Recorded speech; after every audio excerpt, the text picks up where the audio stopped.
শুরুতে আমরা হেনা নামের একটি মেয়েকে দেখতে পাই যে অনেক মোটা আর অনেক কুৎসিত ছিল। তবে সে জেন নামের অনেক হ্যান্ডসাম একটি ছেলেকে অনেক পছন্দ করে। আর সে সেই ছেলেটিকে প্রপোজ করার দূরের কথা, সেই ছেলেটির সামনে গিয়ে তার সাথে কথাই বলতে পারে না, কারণ সে তো অনেক মোটা আর কুৎসিত ছিল। যদি ছেলেটি তাকে পাত্তা না দেয় তবে সে অনেক লজ্জা পাবে। এই জন্য সে চায় সেই ছেলেটি নিজে তাকে প্রপোজ করুক। কিন্তু এটা কিভাবে সম্ভব? এর জন্য সে একটি ভণ্ড জ্যোতিষী বাবার কাছে এসেছে, যাতে এই জ্যোতিষী কোনো একটা তাবিজ কবজ করে সে জেন নামের ছেলেটিকে তার প্রতি দুর্বল করে দেয়। এখানে জ্যোতিষী তাকে বলেছিল, তুমি গত সপ্তাহে এখানে এসেছিলে, আমি তো তোমাকে বলেছি কোনোভাবেই এই ছেলেটিকে তোমার প্রতি দুর্বল করা সম্ভব না। এরপরও হেনা তাকে অনেক রিকোয়েস্ট করে যে দেখুন কিছু করা যায় কিনা, আমি আপনাকে অনেক টাকা দিব। তারপরে জ্যোতিষী হুদাই ভণ্ডামি করে একটা মন্ত্র লিখে দেয় আর বলে প্রত্যেকবার পানি খাওয়ার আগে আর হিসু করতে যাওয়ার আগে এই মন্ত্রটা পড়ে নিতে, তাহলে ওই ছেলেটির মনে তোমার জন্য কোনো কিছু ফিল হতে পারে। জ্যোতিষী হেনাকে সাহায্য করার জন্য হেনা খুশি হয়ে মাথা নিচু করে তাকে ধন্যবাদ জানাতে যায়। কিন্তু এটা করতে গিয়ে সে হঠাৎ নিজের ওজনের কারণে জ্যোতিষীর টেবিলের উপর পড়ে যায়, আর এই জন্য জ্যোতিষীর মুখে লাল রং লেগে যায় আর তার সবকিছু লন্ডভন্ড হয়ে যায়। এই জন্য জ্যোতিষী রেগে মেগে বলে, উফ, তোর দ্বারা কিচ্ছু হবে না। এর পরের দৃশ্যে দেখা যায় হেনা একজন ব্যাকস্টেজ সিঙ্গার। ব্যাকস্টেজ সিঙ্গার মানে হচ্ছে স্টেজে উঠে খুব সুন্দরী কোনো মেয়ে গান গাইবে আর পেছন থেকে পর্দার আড়ালে হেনা তার গানে কণ্ঠ দিবে। সোজা কথায় স্টেজের মেয়েটি শুধুমাত্র ঠোঁট মেলাবে আর হেনা পর্দার আড়াল থেকে গানটা গাইবে। মানে হেনা দেখতে মোটা হলেও তার কণ্ঠ অনেক সুন্দর ছিল।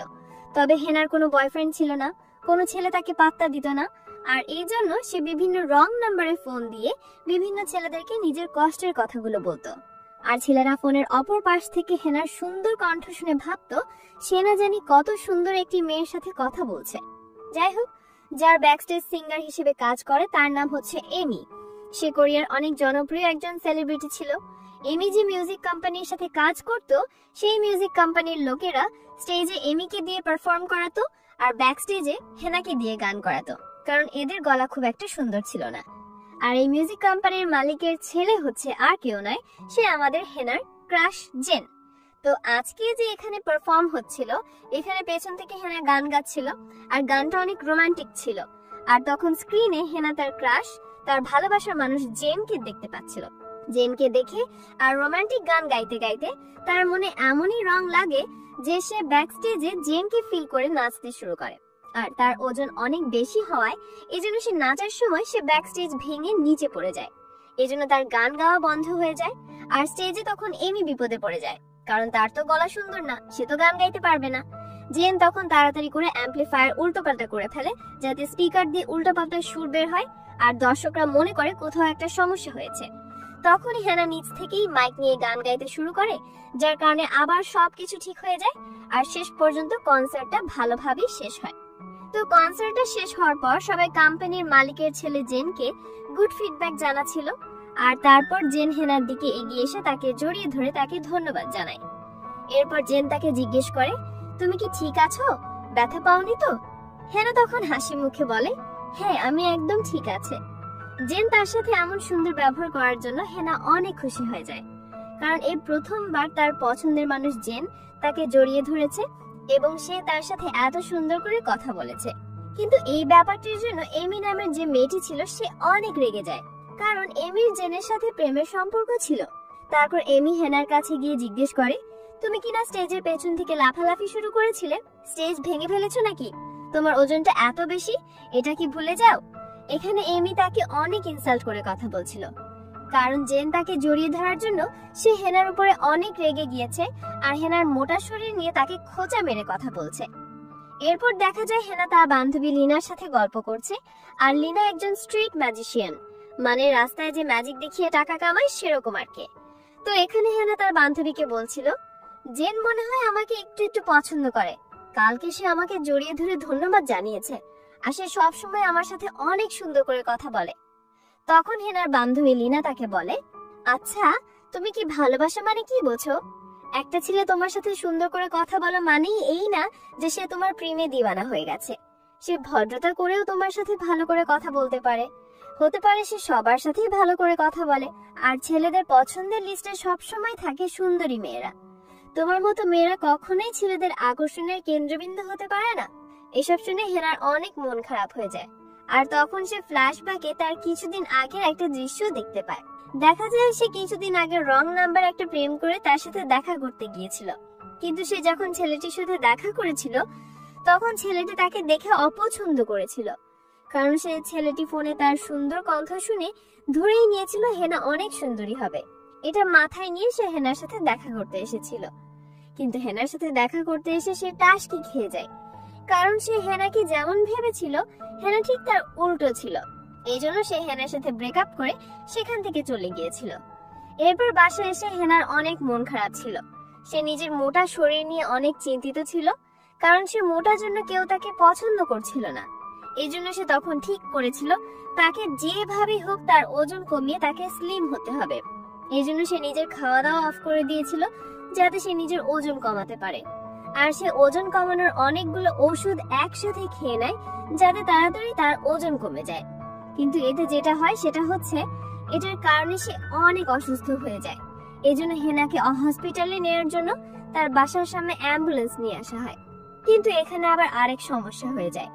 হেনার ওজন এত বেশি ছিল যে তাকে অ্যাম্বুলেন্সের গাড়িতে ওঠানো যাচ্ছিল না। যাই হোক, এরপর আবার স্টোরি বর্তমানে ফিরে আসে, যেখান থেকে হেনা তার অতীতগুলো মনে করছিল। তারপর সে তার বান্ধবীর সাথে একটা শপিং মলের সামনে দাঁড়িয়েছিল। আর এখানে হেনা অনেক সুন্দর একটা ড্রেসের দিকে তাকিয়ে থাকে আর নিজের মনে মনে ভাবে এত সুন্দর ড্রেসটি যদি সে পরতে পারত।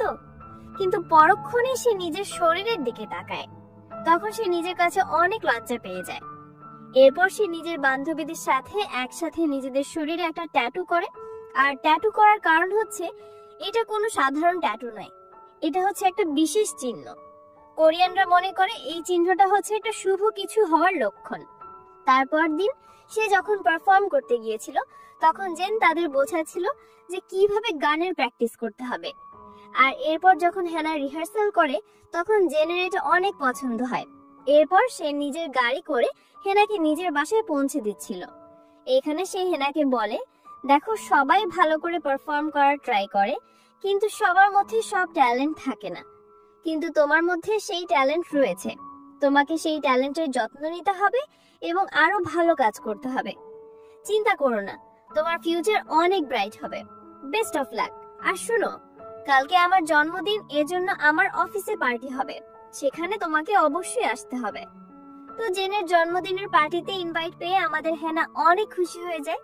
এখানে আরেকটা বিষয় একটু মনে রাখবেন, জেন কিন্তু শুধুমাত্র তার কাজের খাতিরে হেনার সাথে অনেক ভালো ব্যবহার করে, আর হেনা ভাবছে জেন তাকে একটু একটু পছন্দ করে। পরের দৃশ্যে আমরা হেনাকে দেখি সে তার অসুস্থ বাবার সাথে দেখা করতে হসপিটালে গিয়েছে। আসলে হেনার বাবা খুবই অসুস্থ ছিল। আর আজকে হেনা অনেক খুশি ছিল, কারণ সে জেনের জন্মদিনের পার্টিতে যাওয়ার ইনভাইট পেয়েছে। এজন্য সে নিজের বাবাকে জড়িয়ে ধরে। পরের দিন সকালে সে যখন জেনের জন্মদিনের পার্টিতে যাওয়ার জন্য রেডি হচ্ছে তখন হেনার বাড়িতে একটা পার্সেল আসে, যেটা কিনা তার কাছে জেন পাঠিয়েছে। আর সে সেই বক্সটি খুললে দেখতে পায় সেটার মধ্যে লাল রঙের অনেক সুন্দর একটি ড্রেস রয়েছে। তো হেনা এই ড্রেসটা দেখে ভাবে জেন হয়তো তাকে এই ড্রেস পাঠিয়েছে তার পার্টিতে পরে যাওয়ার জন্য। এরপর হেনা যখন এই ড্রেসটি পরে আসে তখন দেখা যায় এই ড্রেসটি তার জন্য অনেক বেশি টাইট হয়ে গেছে, এজন্য তাকে অনেক বাজে দেখাচ্ছে। তারপরেও তাকে এই ড্রেসটি পরেই যেতে হবে, কারণ জেন এটা তার জন্য পাঠিয়েছে। এজন্য সে একটা কাজ করে, সে তার ড্রেসের উপর একটা জ্যাকেট পরে নেয়। কিন্তু সেখানে যাওয়ার পর এখানে অনেক ভিড় থাকার জন্য হেনা অনেক গরম লাগছিল, এজন্য সে নিজের জ্যাকেটটি খুলে ফেলে।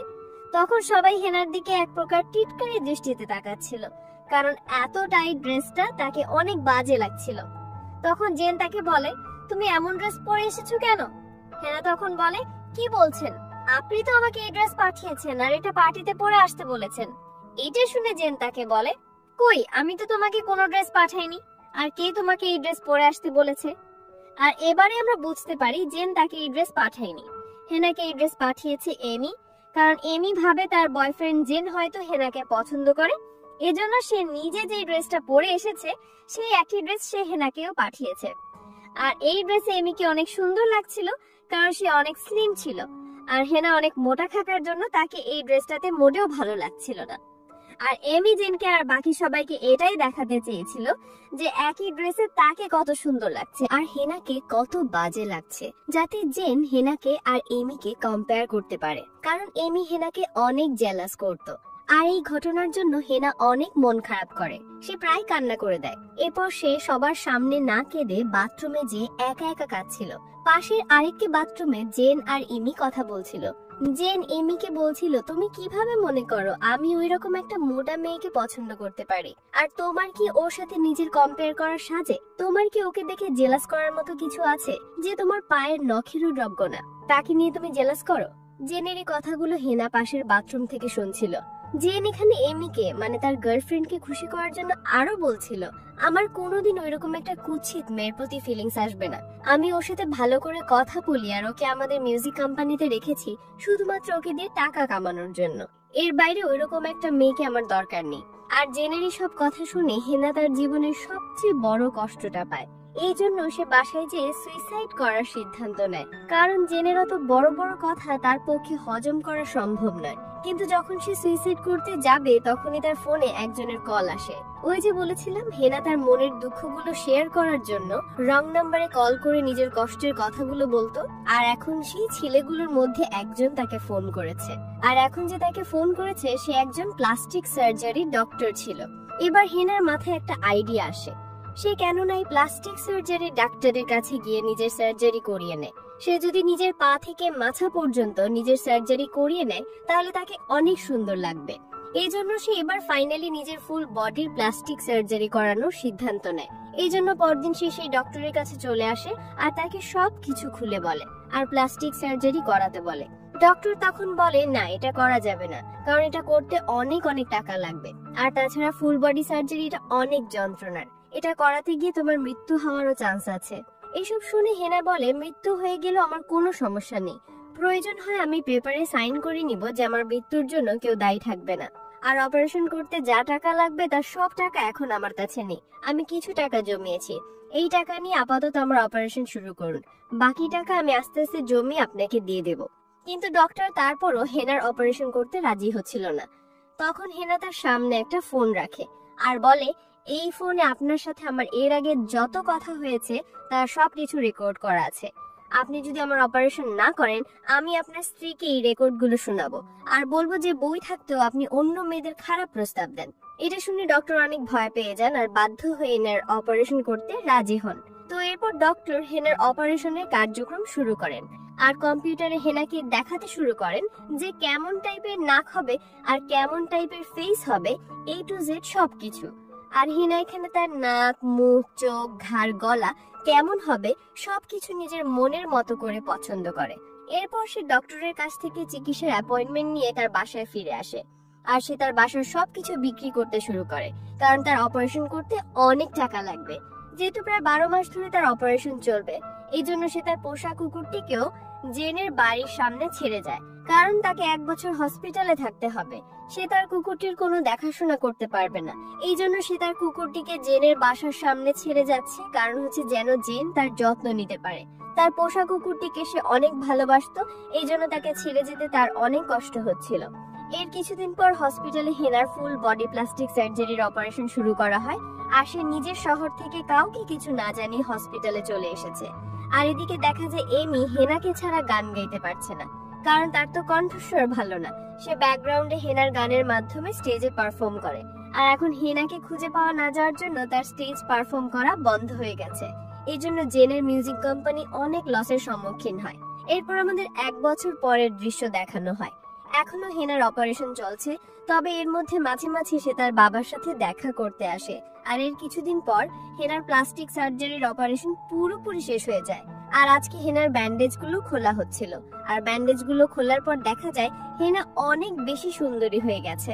আর আজকে হেনা যখন নিজের চেহারা আয়নায় দেখতে পায় তখন সে খুশিতে কান্না করে দেয়, কারণ তাকে অসম্ভব সুন্দর লাগছিল।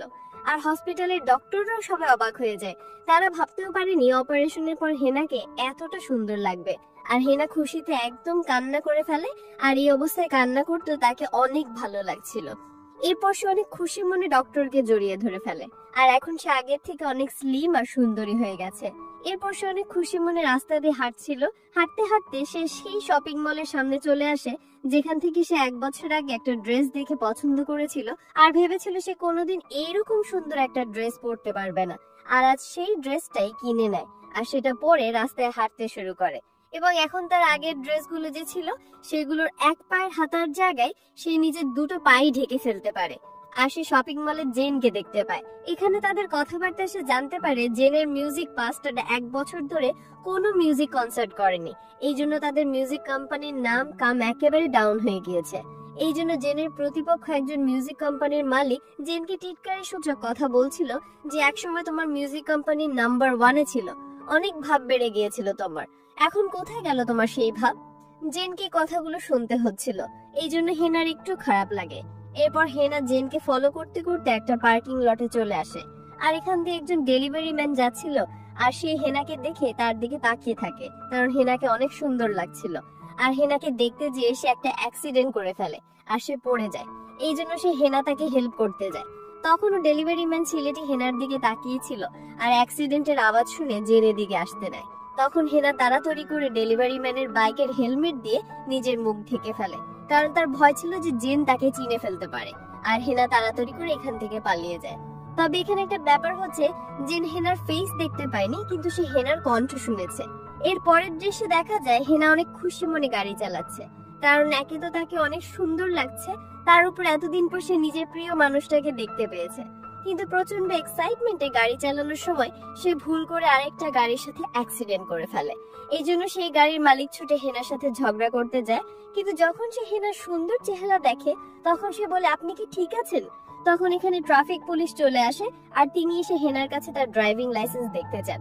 হেনা এখানে যে ড্রাইভিং লাইসেন্সটি দেখায় সেই ড্রাইভিং লাইসেন্সে হেনার যে ছবি ছিল সেই ছবির সাথে তার এখনকার চেহারা মিল ছিল না, এই জন্য তাকে থানায় নিয়ে আসা হয়। এখানে হেনা পুলিশদের বলে, এই ছবির মেয়েটি আমি, আগে আমি অনেক মোটা ছিলাম, এখন আমি স্লিম হয়েছি, এই জন্য আপনারা আমাকে চিনতে পারছেন না।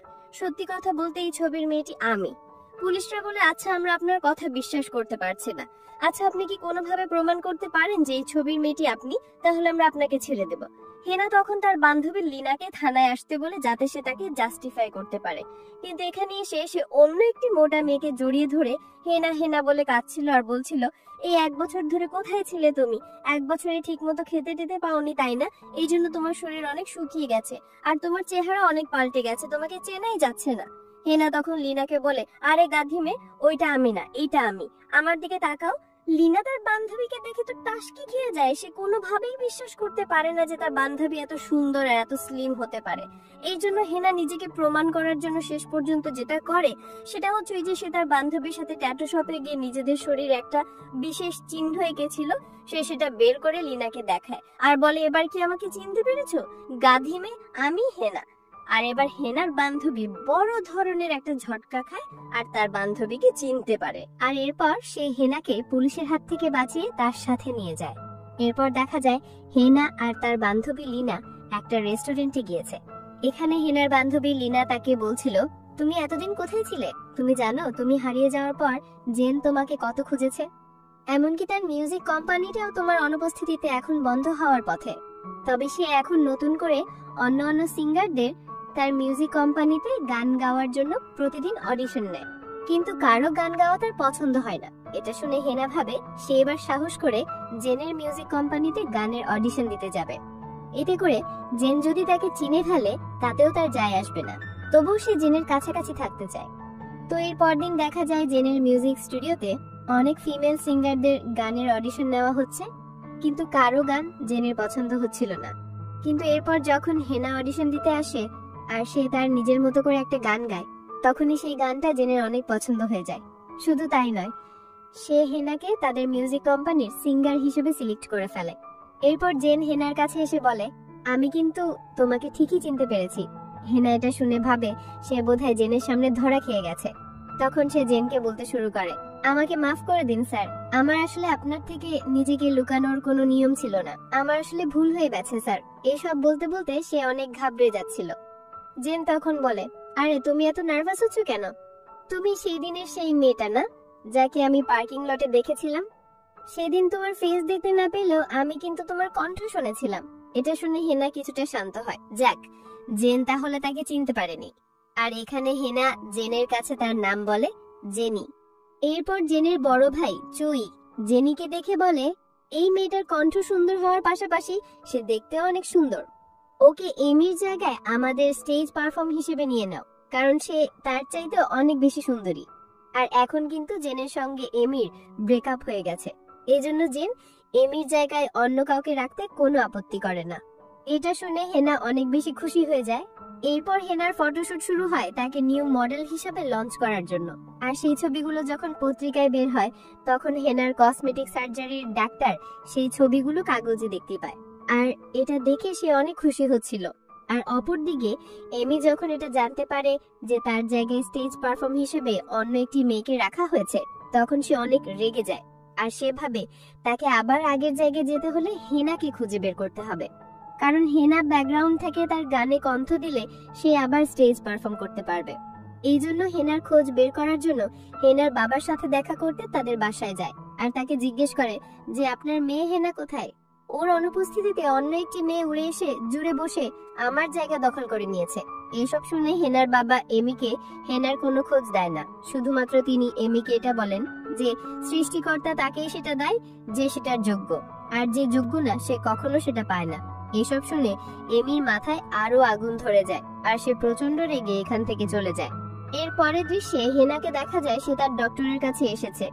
ডক্টর তাকে কিছু বিষয় সাবধান করছিল যে তোমার সৌন্দর্য সত্যিকারের সৌন্দর্য নয়, এজন্য তোমাকে সাবধানে চলাচল করতে হবে এবং তোমার শরীরে কোনো আঘাত লাগতে দেয়া যাবে না, রোদে তোমাকে 1 ঘন্টার বেশি সময় থাকা যাবে না এবং খাবারের দিকেও তোমাকে বিশেষ নজর রেখে খেতে হবে। এগুলো না মানলে তোমার সৌন্দর্য এবং শরীর দুটোই নষ্ট হয়ে যাবে। এটা শুনে হেনা নিজের উপরে সাবধান হয়ে পরের দিন জেন হেনাকে গান রেকর্ড করার জন্য তার স্টুডিওতে ডাকে। আর এখানে জেন তাকে একটা ফুটেজ দেখিয়ে বলে, তোমাকে হুবহু এই মেয়েটির মতো গান গাইতে হবে, সে অসাধারণ গান গাইতো। হেনা তখন দেখতে পায় তাকে তারই গাওয়া আগের গানগুলো শোনানো হচ্ছে। আর জেন তাকে বলে, এই মেয়েটি আগে আমার কোম্পানির জন্য গান গাইতো, আর সে অনেক সুন্দর করে গান গাইতো, সবাই তার গান অনেক পছন্দ করত। হেনা তখন বলে, সবাই তার গান পছন্দ করলো, তাকে হয়তো কেউ পছন্দ করতো না, কারণ সে দেখতে অনেক কুৎসিত। এই কথা শুনে জেন রেগে যায় আর রেগে হেনাকে বলে, খবরদার ওর সম্পর্কে কোনো বাজে কথা আমার সামনে বলবে না। একটা মানুষের চেহারা হচ্ছে তার উপরের আবরণ, কিন্তু সে মন থেকে অনেক সহজ সরল, অনেক ভালো মনের একটি মেয়ে ছিল। তুমি তাকে না জেনে তার সম্পর্কে বাজে কথা বলবে না। হেনা এইসব শুনে মনে মনে অনেক খুশি হয়, কারণ জেন তার সম্পর্কে এত ভালো ধারণা রাখে। এরপর বাড়ি এসে হেনা তার বান্ধবীর সাথে কথা বলছিল যে সে জেনকে তার সম্পর্কে সকল সত্যি কথা বলে দিতে চায়, যে সেই হচ্ছে হেনা, আর সে তাকে পাওয়ার জন্যই প্লাস্টিক সার্জারি করে সুন্দরী হয়েছে। কিন্তু হেনার বান্ধবী তখন বলে, ছেলেরা প্লাস্টিক সার্জারি করার কোনো মেয়েকে পছন্দ করে না, তুমি জেনকে সত্যিটা বলার আগে আরেকবার ভেবে নাও, হঠাৎ করে সবকিছু বলে দিয়ে তুমি আবার তার ঘৃণার পাত্রী হয়ে যাও না। হেনা কথাটি শুনে একটু থেমে যায়, আর সেই সন্ধ্যায় প্লাস্টিক সার্জারি করা মেয়েদের সম্পর্কে জেনের ধারণা কেমন এটা জানার জন্য তার বাড়িতে ডিনার করার এক্সকিউজ দিয়ে বেড়াতে আসে। এখানে কথা বলতে বলতে হেনা জেনের কাছ থেকে জানতে পারে যে প্লাস্টিক সার্জারি কেউ করা বা না করা এটা সম্পূর্ণই যে করবে তার ব্যক্তিগত ব্যাপার, কিন্তু জেন প্লাস্টিক সার্জারি করা এমন কাউকে তার লাইফে জীবন সঙ্গী হিসেবে পেতে চায় না। এটা শুনে হেনার অনেক মন খারাপ হয়ে যায়। তখনই তার কাছে তার সেই পোষা কুকুরটি চলে আসে, যে কুকুরটিকে সে 1 বছর আগে জেনের বাড়ির সামনে ছেড়ে গিয়েছিল।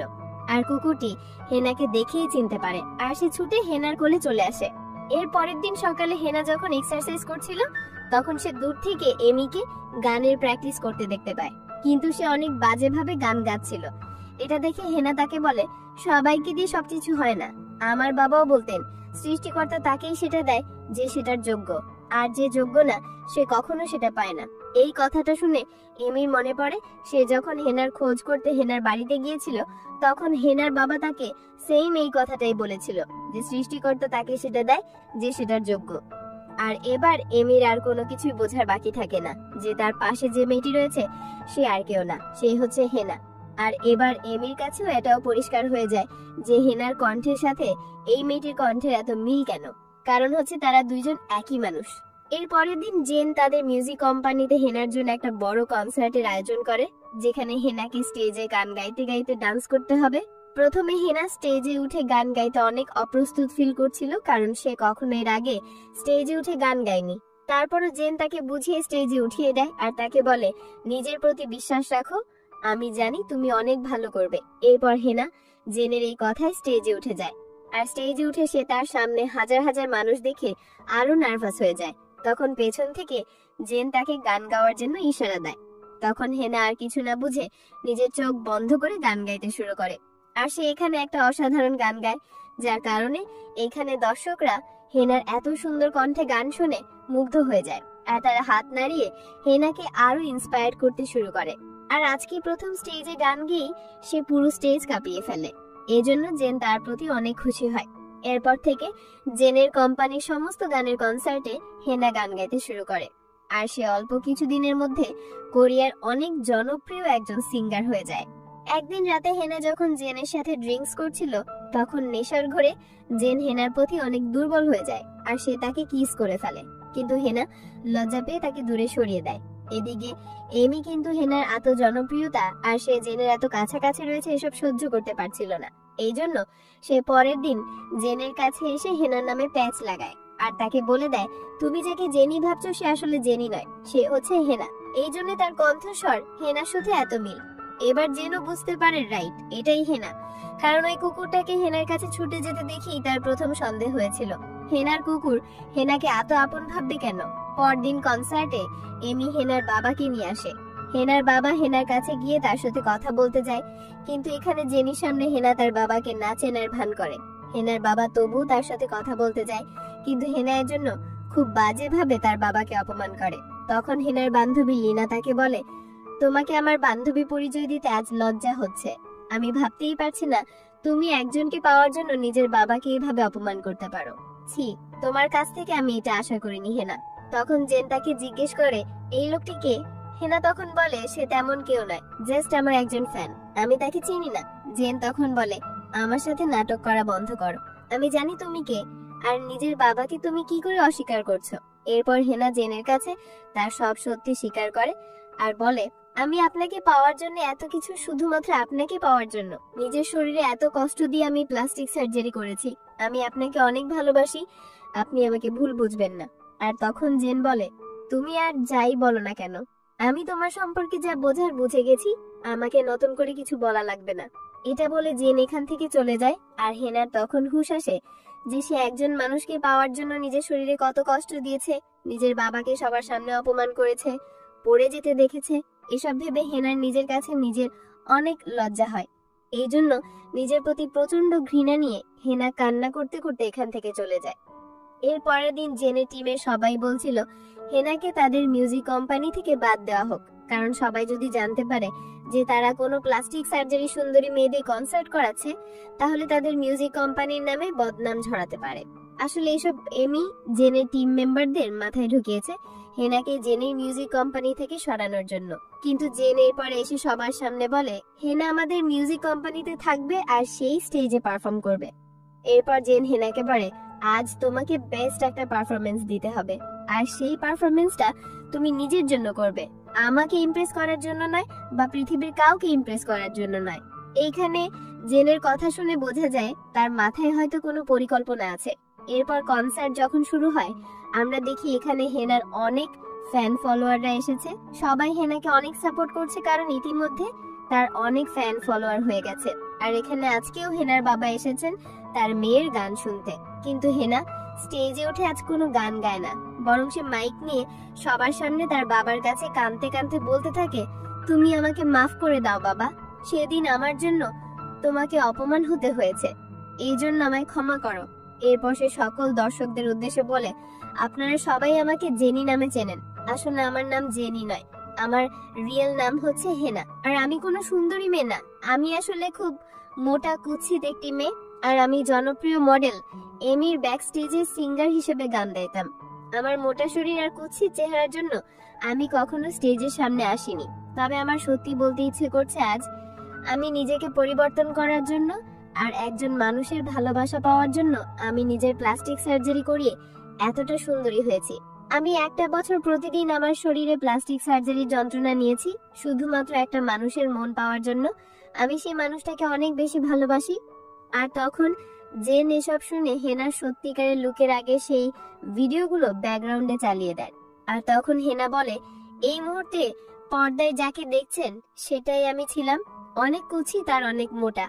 আর হেনার এই কথাগুলো শুনে দর্শকরা হেনার উপর রাগ না করে বরং সবাই অনেক ইমোশনাল হয়ে যায়। আর দর্শকরা বলতে থাকে, আমাদের কোনো সমস্যা নেই, তুমি যেমনই হও আমরা তোমাকে অনেক ভালোবাসি। এরপর সকল অডিয়েন্স হেনাকে তাদের জন্য গান গাইতে বলে। হেনা এরপর সবাইকে অনেক সুন্দর একটি গান গেয়ে শোনায় আর সবাই হেনার গান অনেক পছন্দ করে। তারপর হেনা তার বাবার কাছে গিয়ে তাকে জড়িয়ে ধরে আর হেনার বান্ধবী লিনা এটা দেখে তার বান্ধবীকে মাফ করে দেয়। আর এখানে সবাই অনেক খুশি ছিল। এরপর আমাদের কিছুদিন পরে দৃশ্য দেখানো হয়। দেখা যায় শহরে এখন হেনার বড় বড় পোস্টার লাগানো হয়েছে। প্রত্যেকটা সিডির দোকানে হেনার গানের সিডি গুলো সবচেয়ে বেশি বিক্রি হয়। মানে এখন কোরিয়ার সকল সিঙ্গারদের মাঝে হেনার জনপ্রিয়তা সবচেয়ে বেশি। আর একটা মজার ব্যাপার হচ্ছে জেন এখন হেনাকে পছন্দ করতে শুরু করেছে। আর এখানেই এই গল্পটি শেষ হয়ে যায়।